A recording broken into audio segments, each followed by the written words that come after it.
प्यारे बच्चों, कैसे हैं आप लोग। आज बहुपद की हम कुछ और महत्वपूर्ण डेफिनेशंस को डिस्कस करेंगे।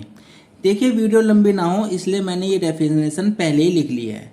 सबसे पहली डेफिनेशन है बहुपद की घात, that means degree of polynomials. इसे ज़रा समझने का प्रयास कीजिए। किसी भी बहुपद में चर की उच्चतम घात वाले पद के घातांक को बहुपद की घात कहते हैं। ये डेफिनेशन है और इसे समझने का प्रयास कीजिए। देखो प्यारे बच्चों, ये हमारे पास में एक बहुपद है। इस बहुपद में 1, 2, 3, 4 और 5 पद है। अब इन 5 पदों में जो चर है x, इस x का जो घात है, उसकी जो पावर है, उसको डिस्कस करते हैं। ये है 4, ये है 3, ये है 2, यहाँ होगा 1 और यहाँ कुछ भी नहीं होगा, तो हम x की पावर 0 लिख सकते हैं। तो हमारे पास जो चर है, चर की जो घात है 4, 3, 2, 1 और 0, तो इनमें सभी में जो सबसे ज्यादा होगी वही घात कहलाएगी। तो इस बहुपद में जो चर की सबसे बड़ी घात है वह है प्यारे बच्चों 4। तो बहुपद की घात भी 4 होगी। मेरे ख्याल से समझ में आ गई होगी। अब एक एग्जाम्पल और देखिए। दूसरा एग्जाम्पल है, हमारे पास में बहुपद है 2 + 3x की पावर 3 + 5x स्क्वायर। अब आप यहाँ देखिए, यहाँ भी x चर है, इस बहुपद में भी x चर है। यहाँ x नहीं है तो हम x की पावर 0 लिख लेते हैं। अब देखिए, ये जो घात का अंक है ये 0, ये जो घात का अंक है ये 3 और ये जो घात का अंक है ये है 2। तो जो सबसे बड़ा घात का अंक होगा वही बहुपद की घात कहलाएगा। तो इसमें सबसे बड़ा अंक क्या है? 3। तो बहुपद की घात भी 3 हो गई। मेरे प्यारे बच्चों, ये बात आपकी समझ में आ गई होगी। अब हम एक दूसरी डेफिनेशन पर डिस्कस करते हैं। देखो, यह है रैखिक बहुपद। बहुत ध्यान से समझिएगा। अगर ये डेफिनेशंस आपकी समझ में आती है तो आप आगे आने वाले क्वेश्चंस को आसानी से कर सकते हैं। रैखिक डेफिनेशंस को, रैखिक बहुपद को क्या कहते हैं? Linear polynomial.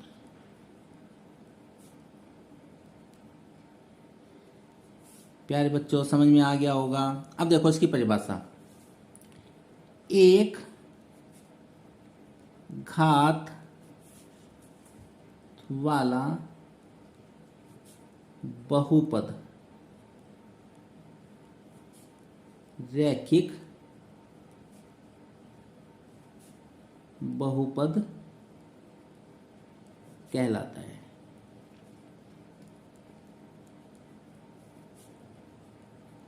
उदाहरण, बहुत ध्यान से समझिएगा। देखो, मैंने कुछ बहुपद लिखे जैसे x - 5, x² - 3 और मैंने लिखा बेटे 5। और एक एग्जाम्पल और लिख लेता हूं मैं, 3y + 9। ये मैंने 4 एग्जाम्पल लिखे हैं। अब सबसे पहले इनकी घात देखते हैं। इसमें जो x की घात है वो है 1, तो यहां है घात 1। ये घात है 2, यहां कुछ नहीं है तो यहां घात मान लेंगे हम 0। और यहां जो है y हमारे पास चर है तो इसकी घात है 1। बात समझ में आ गई। तो रैखिक जो बहुपद है वो क्या कहता है? एक घात वाला जो बहुपद है वही रैखिक बहुपद कहलाएगा। तो एक घात वाला कौन कौन सा है? एक तो ये है और एक ये है। और ये कितनी घात वाला है? 2 घात वाला। ये कितनी घात वाला है? ये 0 घात वाला है। तो ये हमारे पास में रैखिक बहुपद नहीं होंगे। तो रैखिक बहुपद क्या होंगे? रैखिक बहुपद होगी मेरे प्यारे बच्चों x - 5 और 3y + 9। ये x में चर है और ये y में चर है। मेरे ख्याल से बात आपकी समझ में आ गई होगी। अब देखिए अगला, द्विघात बहुपद। जैसे नाम से ही आपको इसकी परिभाषा समझ में आ गई होगी। एक ऐसा बहुपद जिसकी उच्चतम घात 2 हो द्विघातीय बहुपद कहलाता है। तो देखो लिख देता हूं, 2 घात वाला बहुपद द्विघातीय बहुपद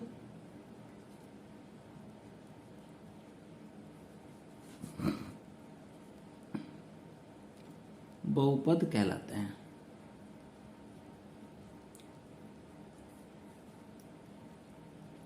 फॉर एग्जाम्पल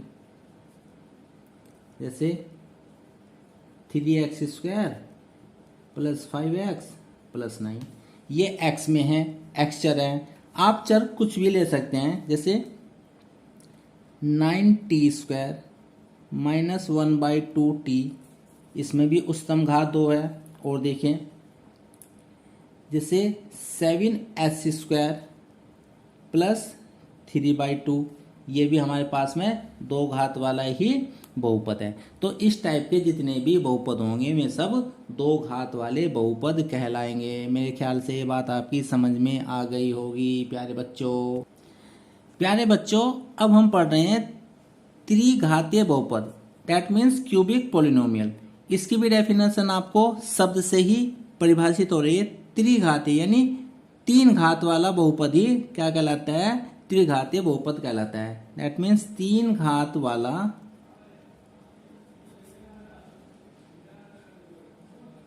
बहुपद त्रिघातीय बहुपद कहलाता है। फॉर एग्जाम्पल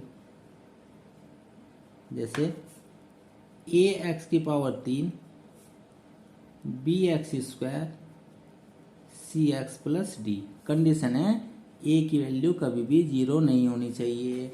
अगर आपने यहाँ a की वैल्यू 0 रख दी तो ये जो बहुपद है इसका जो ये पहला पद है ये 0 हो जाएगा, और आपके पास में जैसे ये 0 होगा तो अब इसकी घात कितनी हो जाएगी? 2 हो जाएगी। तो ये कंडीशन है कि जितनी भी घात है उसका जो कोफिशिएंट होता है यानी उसका जो गुणांक होता है उसका मान कभी भी 0 नहीं होता। इसी प्रकार हम 4 घात वाला बहुपद, 5 घात वाला बहुपद, 6 घात वाला बहुपद या आगे n घात वाला बहुपद भी हम पढ़ सकते हैं। मेरे ख्याल से इसकी अब परिभाषा देने की जरूरत नहीं है, आपकी ये बात समझ में आ गई होगी। ठीक प्यारे बच्चों, आइए थोड़ा सा हम इससे आगे पढ़ने का प्रयास करते हैं। देखो प्यारे बच्चों, अब ये तो घातीय। अब घातीय में अगर आप देखो ये 3 घात का है तो इसमें कितने पद हैं? एक पद ये हो गया, एक पद ये हो गया, एक पद ये हो गया और एक पद ये हो गया। तो इसमें कितने पद हैं? 4 पद है। तो अगर हम कोई भी पद लिखते हैं तो पद लिखने के लिए हमें किन किन चीज़ों की जरूरत होती है, हम पहले उस पर डिस्कस करते हैं। सबसे पहले तो हम लिखेंगे चिन्ह, उसके बाद लिखेंगे संख्या, और उसके बाद लिखेंगे हम चर, और इन तीनों की हम गुना कर देंगे तो तीनों की गुना करके जो भी आएगा वो एक पद होगा। ठीक, जैसे -3x², तो यो एक पद है। और समझिए जैसे +9y, एक पद यो है। जैसे और समझिए चर कुछ भी हो सकता है, चर x भी हो सकता है, चर y भी हो सकता है, इसलिए मैं आपको अलग अलग समझाने का प्रयास कर रहा हूं। जैसे 9/2s प्लस 3। अब आप देखो इसमें एक पद ये हो गया और एक पद ये हो गया। ये कितने पद है? ये 2 पद है। तो हम बहुपद को पद के आधार पर भी परिभाषित करेंगे। देखो जैसे एक पदीय बहुपद, इसको बोलते हैं मोनोमियल। एक पदीय का मतलब जिसमें केवल एक पद हो। फॉर एग्जाम्पल जैसे 6x⁻3, जैसे 2x⁻2 -x -5/2x। इस टाइप के जितने भी पद होंगे वे सब एक पदीय बहुपद कहलाएंगे। परिभाषा लिखने की जरूरत तो नहीं है। एक पदीय का मतलब में बहुपद जिनमें केवल एक पद हो। नंबर 2, द्विपदीय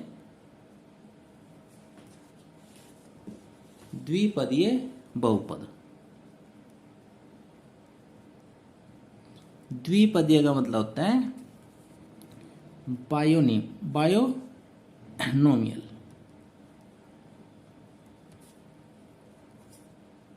इसमें कितने पद होने चाहिए? 2 पद होने चाहिए। फॉर एग्जाम्पल में क्या क्या आ सकता है? जैसे 6x², ये एक पद हो गया, प्लस 5 एक पद ही हो गया, तो ये 2 पद हो गया। और समझिए 9x³ प्लस 6 एक पद ये हो गया, एक पद ये हो गया, ये भी क्या कहलाएगा? द्विपदीय हो गया। ठीक, इसी प्रकार से हम त्रिपदीय, चतुर्थपदीय, पंचपदीय और इम्पोर्टेंट है 3 शून्यपदीय, शून्यपदीय बहुपद। इसमें क्या है? इसमें कोई भी पद नहीं होना चाहिए। एक ऐसा बहुपद जिसमें सभी पदों के गुणांक जो है वे सब क्या हो? शून्य हो, क्या कहलाता है? शून्य बहुपद कहलाता है। फॉर एग्जाम्पल जैसे 0x², 0x + 0, तो ये क्या लाएगा? शून्य बहुपद।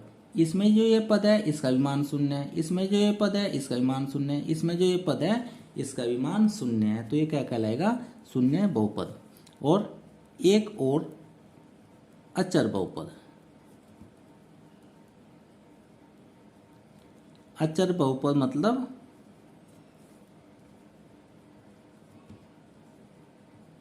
Constant polynomial.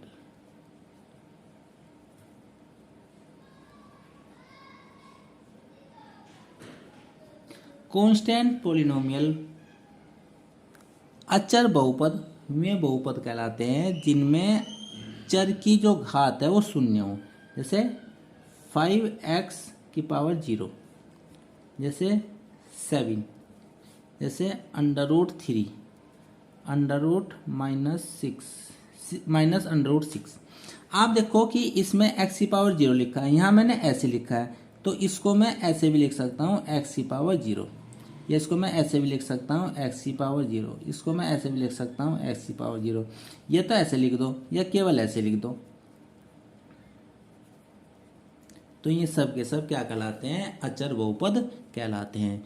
मेरे प्यारे बच्चों, जो आज मैंने आपको समझाने का प्रयास किया है, मेरे ख्याल से आपकी समझ में आ गया होगा। Thank you for watching.